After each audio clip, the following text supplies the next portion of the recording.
জীবন মানেই এক পরীক্ষার ময়দান। প্রতিটি দিন এক নতুন চ্যালেঞ্জ।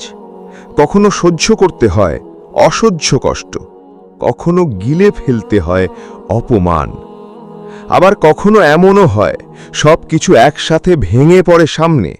সব আশা, সব স্বপ্ন, সব বিশ্বাস ধূসর হয়ে যায়।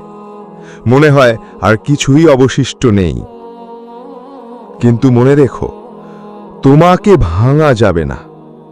ভেঙে পড়া সহজ, কিন্তু ভেতর থেকে শক্ত হয়ে ওঠাই প্রকৃত সাহস। তোমাকে হতে হবে এমন একজন যে যতবার পড়ে ঠিক ততবার উঠে দাঁড়ায়। তুমি হতে পারো নরম, কিন্তু দুর্বল নও। তুমি ভেঙে যাবে না যদি তোমার ভেতর থাকে ঈমানের দৃঢ়তা। এই শক্তি বাহুতে নয়, এই শক্তি আসে আত্মা থেকে, আসে আত্মিক সেই স্থিরতা থেকে, যার উৎস হলো তোমার রবের সাথে সম্পর্ক। যে সম্পর্ক কখনো ভাঙে না, কখনো হারে না, কখনো পিছিয়ে পড়ে না। নামাজ হৃদয়কে দেয় প্রশান্তি, কোরআন আলোকিত করে তোমার অন্ধকার মন, জিকির তোমার অন্তরে এনে দেয় সাহস আর নির্ভরতা। যতবার তুমি আল্লাহকে ডাকো, ততবার তিনি তোমার ডাকে সাড়া দেন। তার রহমত কখনো কমে না, তার দরজা কখনো বন্ধ হয় না।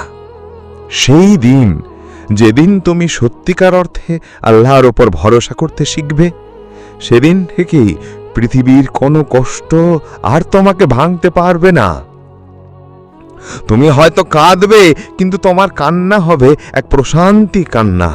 তুমি হয়তো একা থাকবে, কিন্তু তোমার পাশে থাকবে পরম করুণাময় আল্লাহ।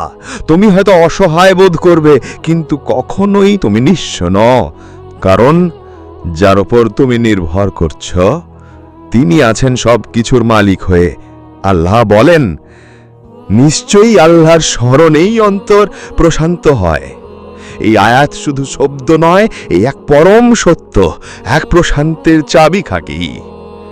তাই যখন জীবন কঠিন হয়ে যায়, তখন আরো বেশি করে ফিরে এসো তোমার রবের দিকে। তাকে ডাকো, নিশ্চয়ই তিনি শোনেন। তাকে চাও, নিশ্চয়ই তিনি দেন। তাকে চেনো, তাহলেই চিনবেন নিজেকে। তোমার শক্তি হিসেবে মানুষ কিংবা পরিস্থিতি, তোমার আসল শক্তি হোক তোমার রব। তিনি যথেষ্ট, যদি তুমি তাকে যথেষ্ট মনে করো। ঝড় আসবে, সেটাই নিয়ম, কিন্তু তুমি নিজেকে এমন ভাবে গড়ে তোলো যেন ঝড় এলেও তুমি অটুট থাকতে পারো। এই শক্তি আসে তাওয়াক্কাল থেকে, আসে তাকওয়া থেকে, আর আসে গভীর ঈমান থেকে। শক্ত হও, কিন্তু তোমার শক্তি যেন হয় নরম হৃদয়ের। শক্ত হও, কিন্তু রবকে আঁকড়ে ধরেই। এই জীবন ক্ষণিক, কিন্তু যার ভরসা আল্লাহ, তার শান্তি চিরস্থায়ী।